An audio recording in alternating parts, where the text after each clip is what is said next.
Hai guys, apa kabar? Terima kasih sudah klik channel ini. Hari ini saya akan membahas kasus paling brutal dan mengejutkan di awal abad 21. Karakter utamanya adalah Zhou Yinan, mantan wakil presiden eksekutif dari sebuah organisasi media terkenal di Hong Kong, yang biasanya bijaksana dan hati-hati, namun dia tidak bisa melarikan diri dari takdirnya. Pada tanggal 29 Mei 2004, setelah 3 hari upaya yang gagal untuk menghubungi bosnya, salah satu karyawan Yinan mulai merasa ada sesuatu yang salah. Ponsel bosnya terus-menerus mati, dan telepon rumah bosnya memancarkan sinyal seperti ada sesuatu yang salah. Akibatnya, karyawan itu memutuskan untuk mengunjungi rumah bosnya di distrik Futiam di kota Shenzhen untuk memeriksa. Keluarga Yinan tinggal di lantai pertama dengan bau busuk yang menyengat menyebar di udara. Meskipun mengetuk pintu berulang kali, tidak ada suara terdengar. Karyawan tersebut melihat mobil bosnya terparkir di tempat parkir tertutup dengan lapisan debu tebal. Perasaannya yang tidak terlukiskan dan firasat buruk merayapi pikirannya. Dengan izin dari penjaga keamanan kompleks perumahan, karyawan itu memutuskan untuk memanjat jendela untuk memeriksa. Saat dia masuk, dia tertegun oleh pemandangan yang mengerikan. Ada cairan merah berceceran di mana-mana dengan jejak pembantaian brutal. Dalam panik, dia gemetar saat mengeluarkan ponselnya untuk menelpon polisi. Polisi kota Shenzhen tiba di tempat kejadian menemukan situasi yang memilukan. Yinan, pasangannya Sang Yongjin, putri mereka yang berusia 4 tahun, dan Jenjang, dan pembantu rumah tangga yang masih berusia 16 tahun, semuanya meninggal. Terlebih lagi, semua kartu kredit dan properti di rumah itu telah dicuri, tidak meninggalkan apapun. Yinan memiliki apartemen di kompleks perumahan Sintu, daerah perumahan kelas atas. Pada tahun 1998, Yinan menginvestasi 1,2 juta dolar untuk membeli apartemen seluas 180 meter persegi terletak di pusat kota Shenzhen. Daerah itu merupakan pusat gelombang pertama orang-orang kaya di kota Shenzhen. Pada saat itu konsep kredit belum ada, di mana semua orang membayar secara tunai. Dalam kehidupan sehari-harinya, Yinan tampak cukup pendiam dan bijaksana. Yinan berpakaian sederhana, tidak mencolok, bahkan Yinan memilih tempat pangkas rambut yang ramah anggaran untuk memotong rambutnya. Dan yang paling terutama, tetangga Yinan tidak tahu nama aslinya karena istrinya Yongjin akan memperkenalkan suaminya sebagai pria berusia 50 tahun bernama Huang. Identitas Yinan hampir sepenuhnya tersembunyi. Banyak orang mulai curiga ini bukan perampokan dan pembunuhan biasa. Fakta bahwa anak berusia 4 tahun terbunuh menunjukkan adanya rencana balas dendam yang mendalam. Kebencian yang mendalam macam apa yang mungkin dimiliki seseorang hingga ingin memusnahkan seluruh keluarga? Untuk memahami ini, mari kita telusuri latar belakang Yinan. Pada tahun 1983, setelah lulus dari Akademi Pos dan Telekomunikasi Beijing, Yinan ditugaskan ke Departemen Produksi Divisi Periklanan di Televisi Sentral Cina, bidang dengan prospek karir yang tidak pasti saat itu. Berkat ketekunan, keandalan, dan pertumbuhan pasar periklanan yang menanjak, Yinan dengan cepat dipromosikan. Dari karyawan biasa, Yinan menjadi asisten manajer departemen dan kemudian wakil manajer. Meskipun mencapai posisi tinggi, Yinan mempertahankan sikap yang sangat berhati-hati. Kepribadiannya yang ramah dan terampil memungkinkan Yinan untuk secara konsisten menyelesaikan tugas tanpa membuat kesalahan dalam hubungan yang rumit dalam industri periklanan.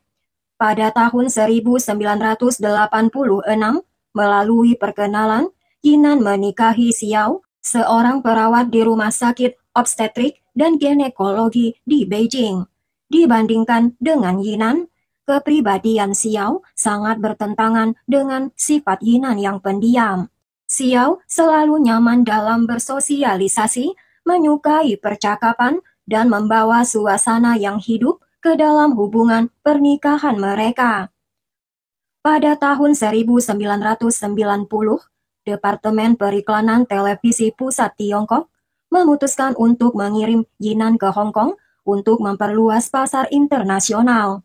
Pada tahun 1993, Yinan bergabung dengan Huaying International di bawah Televisi Pusat, sambil terus mengelola Zhongwang Internasional.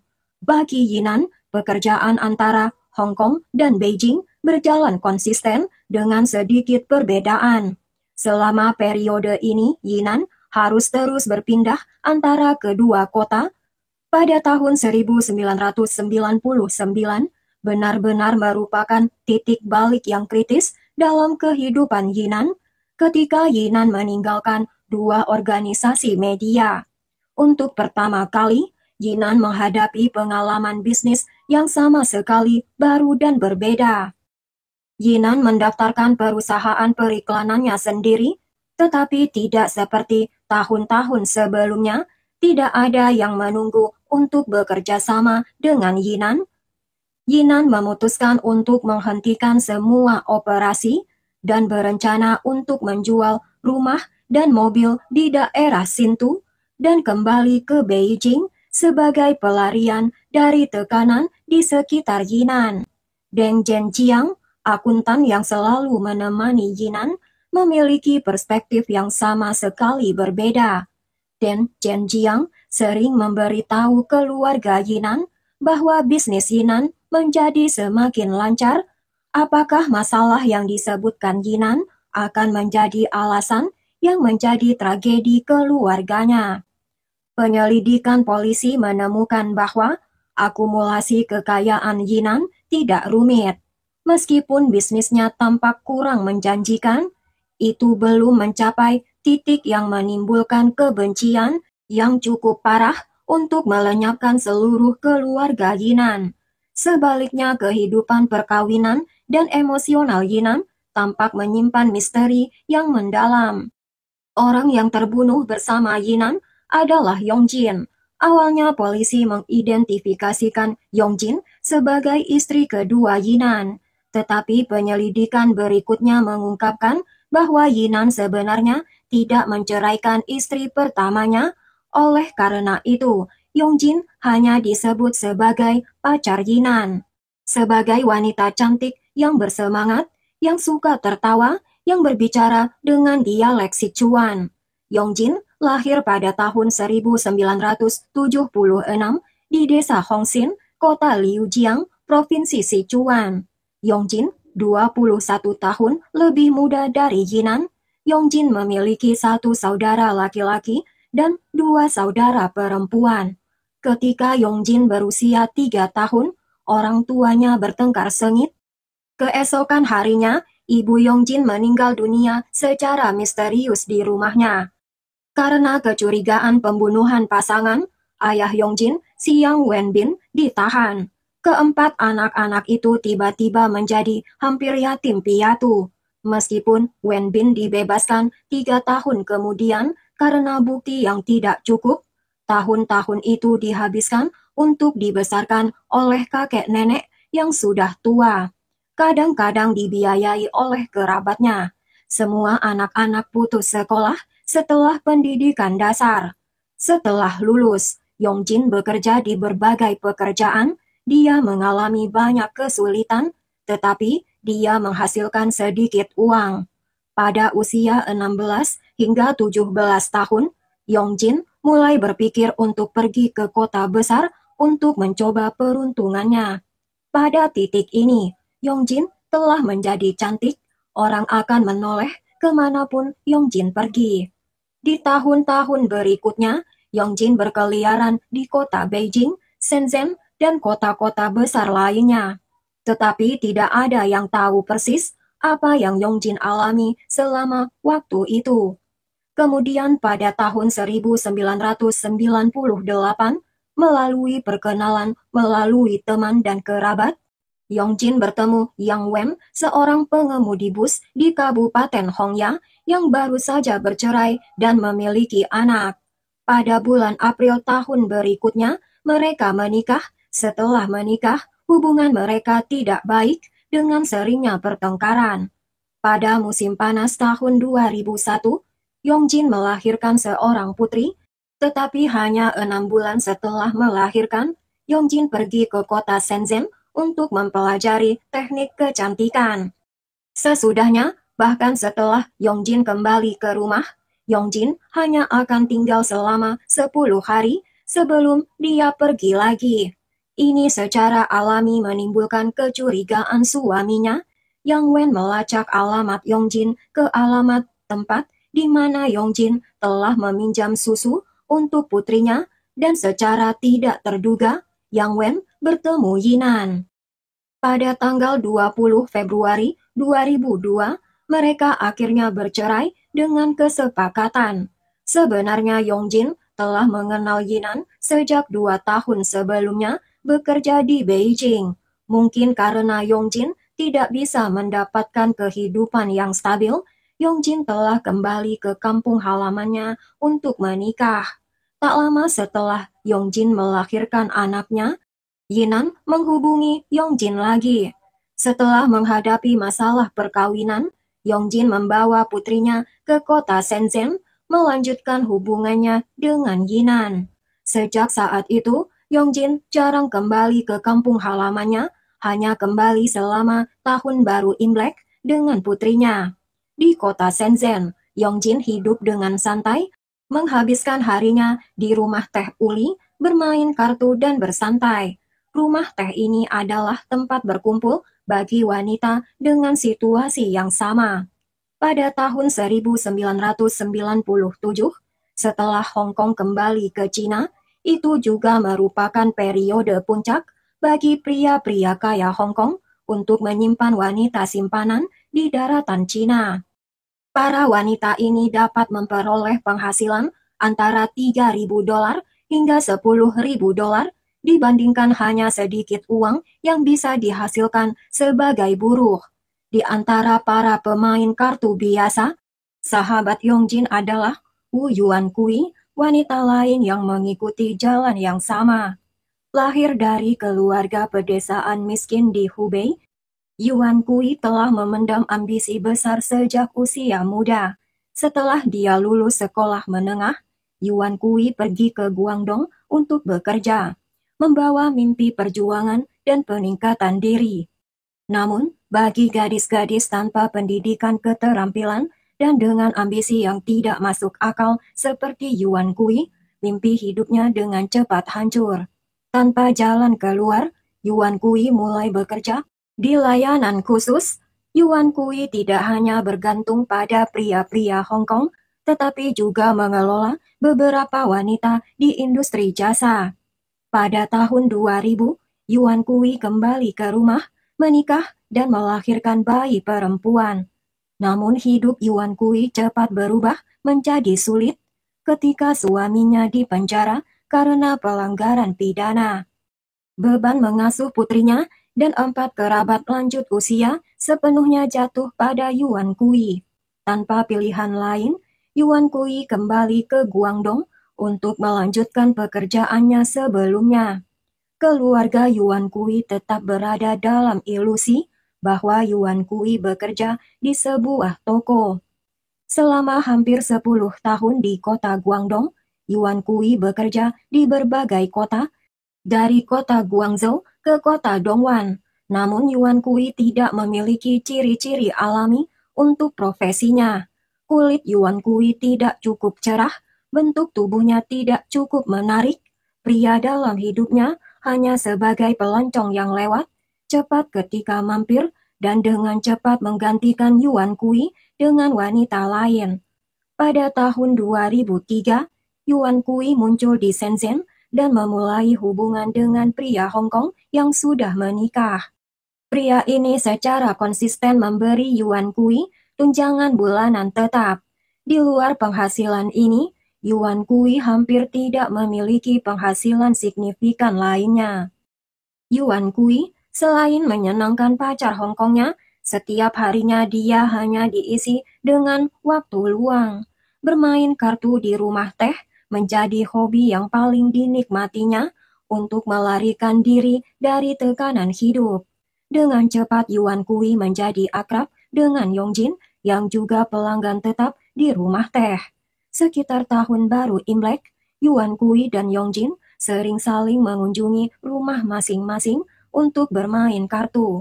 Terkadang, Yuan Kui bahkan membantu mengasuh anak Yongjin. Yongjin bersifat terbuka dan santai, bahkan Yongjin kehilangan ribuan yuan dalam permainan kartu. Yongjin tetap sangat tenang, hanya mengatakan, selalu ada waktu berikutnya.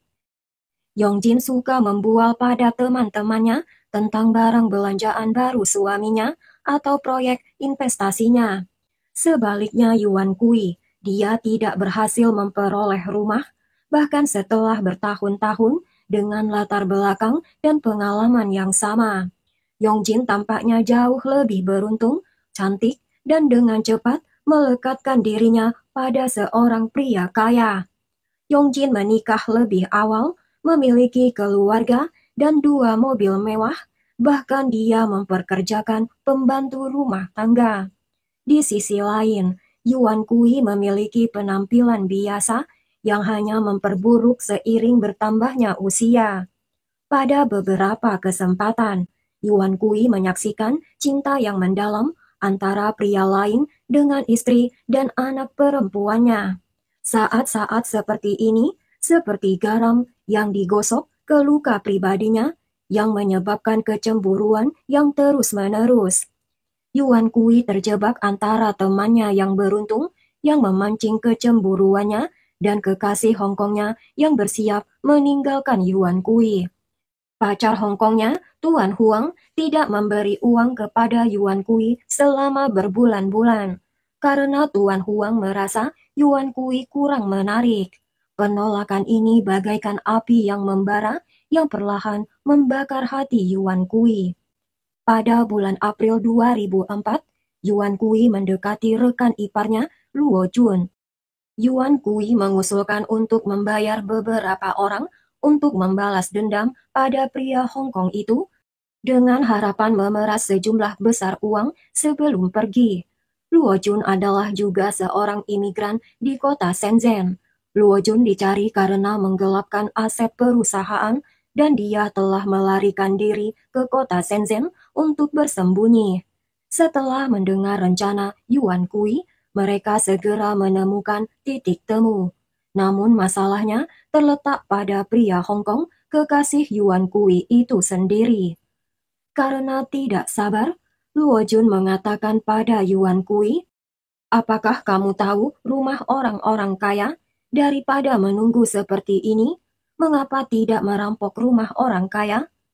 Pada saat itu, Yuan Kui langsung teringat pada Yongjin, dan Yongjin sama sekali tidak menyadarinya. Yongjin tidak curiga sama sekali kepada teman main kartunya, dan Yongjin sering mengajak Yuan Kui untuk bermain kartu di rumah Yongjin. Pada awal bulan Mei 2004, selama permainan kartu, salah satu pemain harus berhenti di tengah permainan. Karena kelompok ini kurang pemain, Yuan Kui memanfaatkan kesempatan ini dan mengatakan bahwa Yuan Kui dapat menemukan pemain pengganti. Yuan Kui menelpon Luo Jun untuk ikut bermain. Luo Jun mengeluh karena dia tidak punya uang, jadi Yuan Kui dengan murah hati menawarkan untuk meminjamkan sejumlah uang. Jadi, dalam permainan kartu ini, 3 orang duduk bersama untuk pertama kali. Mulai pukul 8 malam hingga larut malam, ketika bermain kartu, Luo Jun berbalik untuk melihat ke dalam rumah. Luo Jun memperhatikan lantai pertama tidak memiliki pagar. Selanjutnya Yuan Kui memainkan peran sebagai agen bawah tanah. Yuan Kui mulai melacak kebiasaan sehari-hari keluarga Huang. Luo Jun terus berpura-pura bermain kartu sebagai kedok pengintaian. Selama periode ini, Mereka bertemu dengan pemilik rumah beberapa kali, pria yang selalu Yongjin sebut sebagai suami yang baik. Pria itu tampak sederhana dan lugas, hampir tidak ingin terlibat dalam percakapan. Setelah bermain kartu selama 2 minggu lagi, Luo Jun kembali ke kota Chenzhou, kelahirannya di Provinsi Hunan. Secara tidak terduga, hanya beberapa minggu kemudian, Yuan Kui menelpon untuk melaporkan. Yuan Kui menemukan kesempatan yang cocok dan segera meminta Luo Jun untuk segera kembali. Pada saat ini, Luo Jun sudah membeli beberapa sajam di kota kelahirannya yang dipersiapkan untuk merampok mobil dengan sesama warga di kotanya Zhangtao. Setelah menerima telepon dari Yuan Kui, Luo Jun membawa Zhangtao yang menjadi kaki tangannya yang lebih kejam dan menghubungi dua sahabat lainnya, Zhang An dan Hu Gang. Keempat mereka mempersenjatai dengan sajam dan langsung menuju kota Shenzhen. Mereka menetapkan tanggal aksi pada tanggal 26 Mei. Pada hari itu, Yongjin akan membawa putrinya ke rumah sakit, sedangkan suaminya sedang bekerja, hanya pembantu rumah tangga yang berada di rumah. Ini adalah kesempatan sempurna bagi mereka untuk menyerang. Yuan Kui memberikan nomor telepon rumah Yongjin kepada Luo Jun, memerintahkan Luo Jun untuk menelpon pembantu rumah tangga Yongjin, berpura-pura menjadi teman Yongjin sambil membawa hadiah. Pembantu rumah tangga yang berusia 16 tahun itu tanpa curiga membuka pintu untuk Luo Jun dan Zhang Tao, bahkan dia menyajikan mereka air. Setelah itu mereka membawa Zhang An ke dalam, sementara Hu Gang berjaga di pintu masuk kompleks. Di dalam rumah mereka bertiga menghabiskan waktu dengan menonton televisi selama 2 jam. Sekitar jam 4 sore, Yongjin dan putrinya kembali ke rumah dan langsung ditahan. Pada pukul 6 sore, Yinan, si pemilik rumah, juga datang. Dia dengan cepat dikendalikan. Yinan mencoba mengatakan sesuatu, tetapi dengan cepat dia disumpal.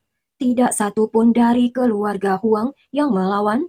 Sekitar jam 7 malam, Hu Gang dan Zheng An mulai menggeledah rumah dan menemukan banyak kartu bank, telepon seluler, uang 3.800 yuan, sekitar 460 dolar Amerika Serikat atau 7 juta rupiah, dan 620 dolar uang Hong Kong sekitar 80 dolar Amerika Serikat atau 1,2 juta rupiah.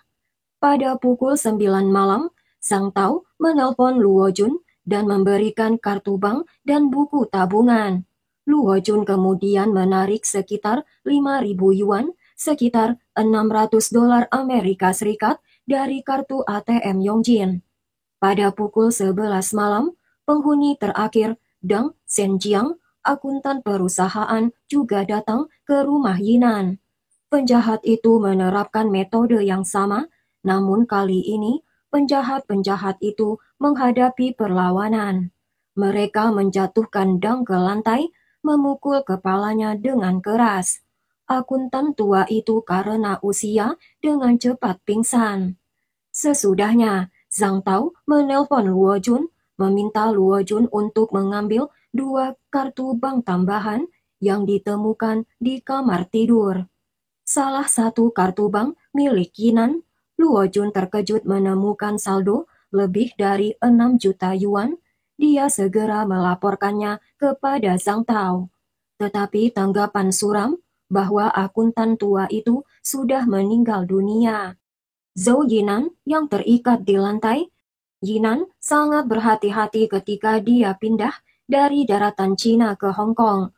Bahkan ketika berkomunikasi dengan wanita simpanannya menggunakan nama alias Huang. Kenyataannya, Yinan benar-benar bisa disebut orang kaya pada masa itu. Di kota Shenzhen sendiri, Yinan memiliki 4 properti, termasuk mobil Mercedes-Benz dan BMW, dan perusahaan iklan dengan modal terdaftar 2 juta yuan, dan total aset senilai lebih dari 30 juta yuan. Karena pengurus rumah tangga mengenal Luo Jun, mereka mendiskusikan bagaimana menangani situasi selanjutnya. Akhirnya, Zhang Tao memutuskan untuk menghabisi semua orang. Luo Jun setuju dengan keputusan ini. Mereka membagi tugas. Zhang Tao dan Zhang An akan menangani Yinan dan pembantu rumah tangga. Hu Gang akan menangani Yongjin.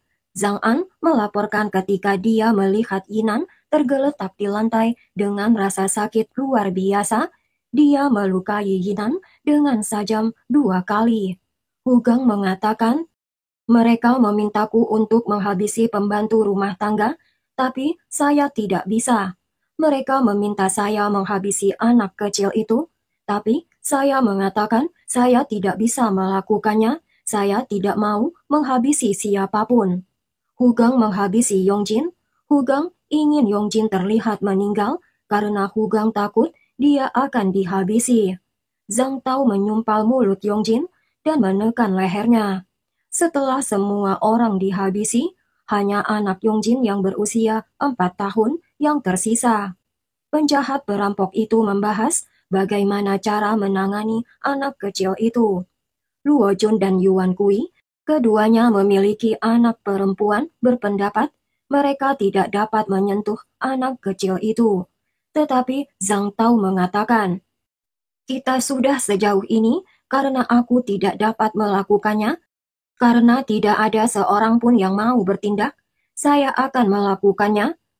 Zhang Tao membuat putri Yongjin itu tidak bernafas lagi ketika anak kecil 4 tahun itu sedang tidur. Beberapa hari setelah kejadian, insiden itu ditemukan. Selama waktu ini, kelima pelaku menggunakan kartu bank curian untuk membeli barang berharga seperti emas batangan, cincin berlian, kamera, dan barang berharga lainnya di beberapa pusat perbelanjaan di kota Shenzhen, menghabiskan 630 yuan dalam sehari. Setelah itu, kartu ATM itu diserahkan kepada Zhang Tao untuk diamankan.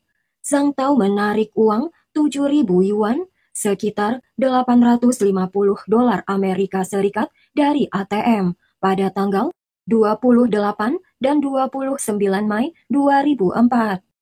Anggota yang lain juga diberikan ribuan yuan. Setelah itu mereka mulai melarikan diri. Yuan Kui melarikan diri ke kota Dongguan dan mencoba menggadaikan barang curian di pegadaian, tetapi gagal karena alasan yang tidak diketahui. Berdasarkan penyelidikan di tempat kejadian, polisi dengan cepat mengidentifikasi Yuan Kui. Yuan Kui menjadi orang pertama yang ditangkap dan dengan cepat membantu melacak semua pelaku. Dari lokasi ponsel, polisi menangkap Zhang Tao dan Luo Jun di sebuah wisma tamu di kota Yichang, Provinsi Hubei, di mana mereka berencana untuk kembali pulang ke kampung halaman mereka sebelum mereka melarikan diri. Hu Gang yang melarikan diri paling jauh merasa tidak aman setelah melarikan diri ke kota Beijing dan naik kereta api ke Hohat setelah melewati stasiun kereta api Jiangjaku di Provinsi Hubei. Hu Gang merasa tidak nyaman. Hu Gang keluar dari stasiun kereta api dan dia ditangkap dan dibawa ke pengadilan. Kesemua penjahat ditangkap dalam 30 jam. Pada tanggal 30 September 2004, mereka semua diadili di depan umum di Pengadilan Menengah Shenzhen dan dijatuhi hukuman mati. Kecuali untuk Yuan Kui, yang lainnya tidak mengajukan banding. Yuan Kui terus-menerus menangis dan memohon agar dia dibebaskan dari hukuman mati. Tetapi pengadilan memutuskan bahwa Yuan Kui adalah dalang dan harus bertanggung jawab untuk seluruh kejahatan. Bagaimana pendapat kalian tentang kasus ini, guys? Tulis di kolom komentar ya. Jangan diingat cerita kekerasan yang ada di dalam kasus ini dan ambil pelajaran positifnya. Seandainya saja Yongjin tidak mengajak tamu asing masuk ke rumahnya dan mengajarkan pembantunya untuk tidak sembarangan memasukkan orang asing ke dalam rumah, bahkan tidak membukakan pintu, bila pemilik rumah tidak ada di rumah. Mungkin cerita keluarga Huang atau Yinan akan berbeda. Bila suka ceritanya, berikan subscribe, like, dan tekan juga loncengnya untuk cerita yang lain.